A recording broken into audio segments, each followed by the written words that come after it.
You can leave them, but you can't quit them. Why does the pursuit of a toxic partner feel like a life or death compulsion? This is the dark psychological paradox of emotional addiction, a compulsive dependency created by the abuse itself. So we're diving deep into this phenomenon that traps millions in a really painful cycle: emotional addiction. You know the feeling, right? It's where your logic, your self-preservation, it just seems to shut down. It's replaced by this overwhelming, almost chemical drive to go right back to the very source of your pain. To anyone on the outside, it is completely baffling. But from the inside, it can feel like some huge personal failing, like you just don't have enough willpower.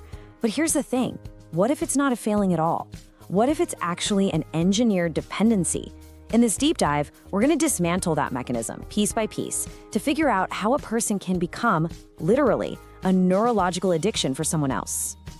All right, so here's our game plan. First, we'll tackle the compulsive pursuit paradox. Then we'll get into what emotional addiction actually is.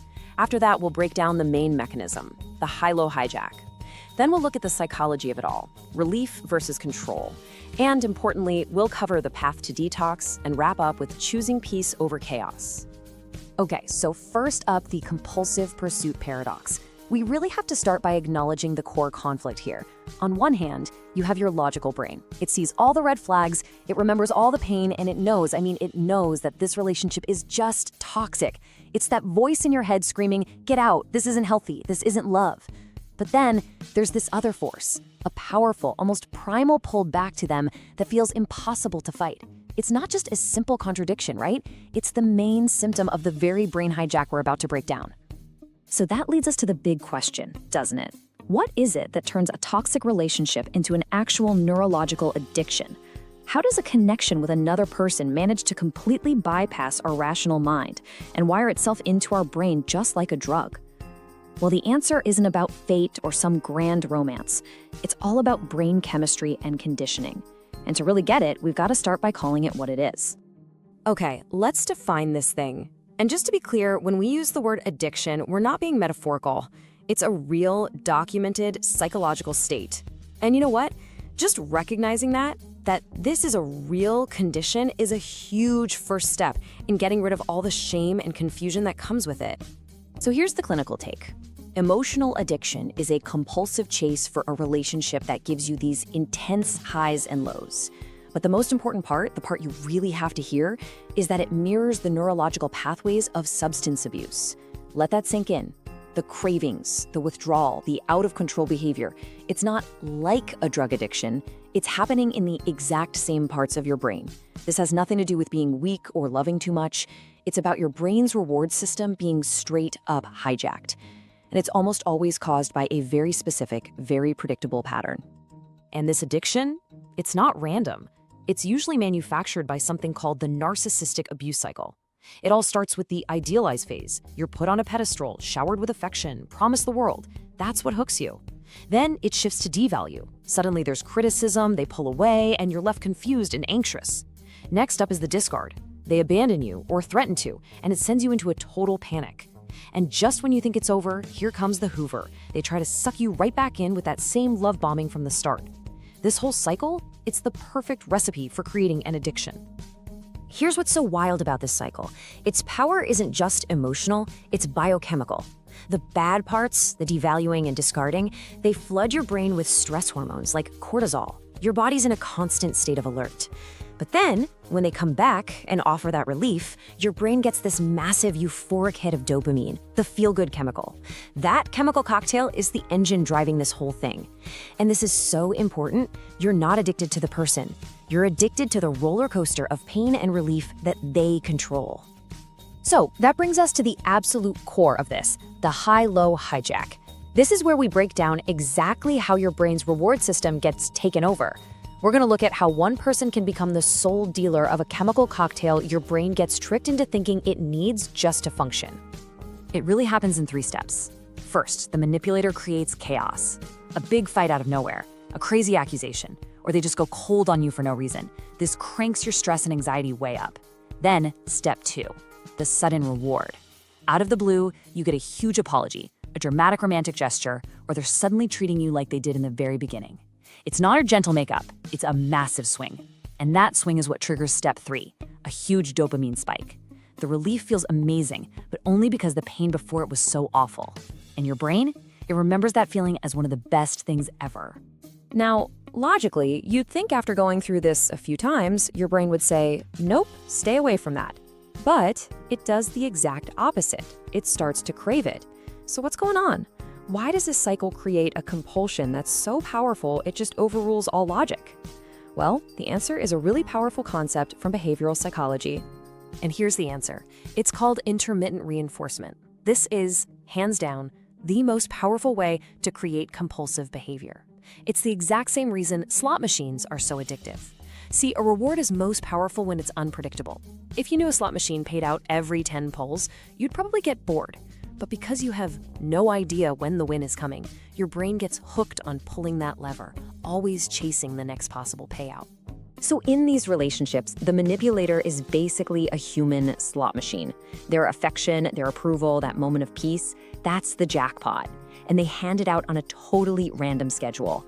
That unpredictability forces your brain into a constant chase mode. You put up with all the horrible stuff, just hoping that this time you'll hit the jackpot of them being nice again. Your brain literally gets rewired to see them not just as the source of the pain, but as the only source of relief from it. And just like with any drug, your brain starts to build up a tolerance. That first drama and makeup cycle gives you a huge dopamine hit. But over time, your brain gets used to it, and the same old drama doesn't give you the same reward. So to get that original high, the drama has to get bigger. The fights have to be worse, the silent treatments longer, which then makes the reconciliation feel even more intense. This is the science behind why these abusive cycles almost always get worse over time. All right, so we've got the how down, the chemical stuff, the behavioral patterns. Now we need to look at the why. What is driving each person in this toxic dance? Because once you understand their completely opposite goals, you'll see why trying to fix things with communication is just impossible. And this is where it gets really tragic. Look at the two sides. The target's goal, it's just relief. You're desperately chasing an end to the anxiety and pain that the manipulator is causing. That dopamine high feels like love, it feels like peace. But the manipulator, their goal is totally different. They're looking for supply security. They create this dependency to make sure their source of attention and control can't leave.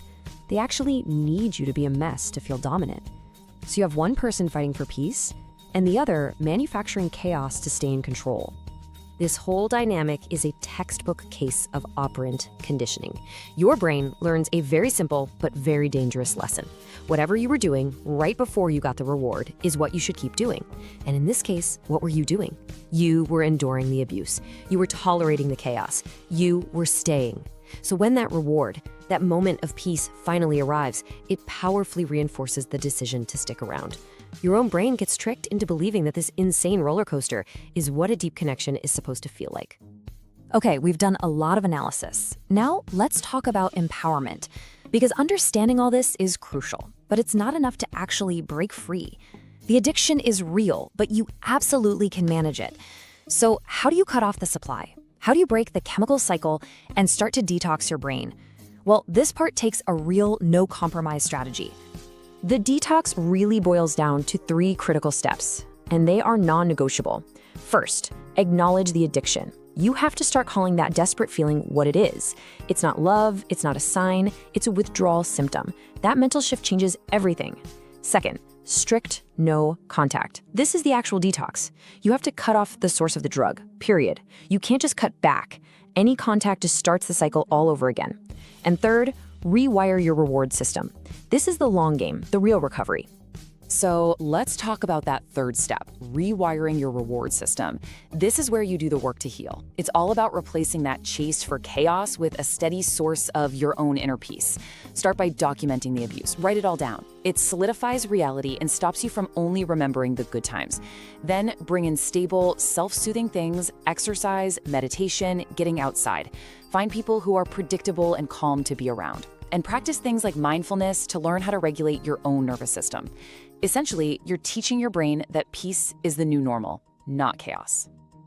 All right, we've covered a lot of ground, from the paradox to the brain chemistry to the path out.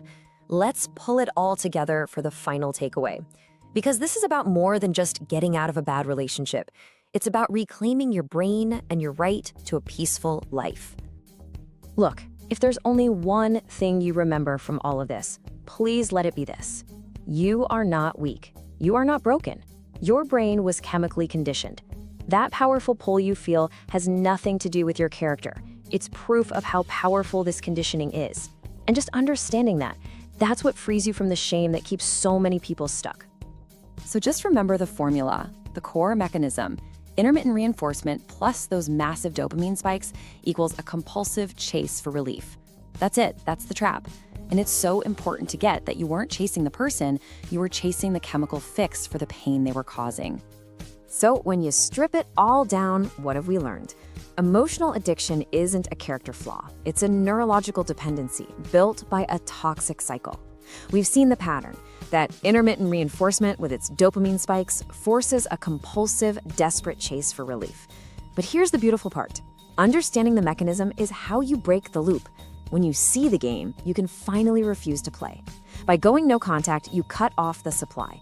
And by rewiring your own reward system, you take back your brain. Real freedom starts the moment you choose the steady calm of peace over the frantic chase for those intense, sporadic highs. You decide to become your own source of safety, and that's how you quit the addiction for good.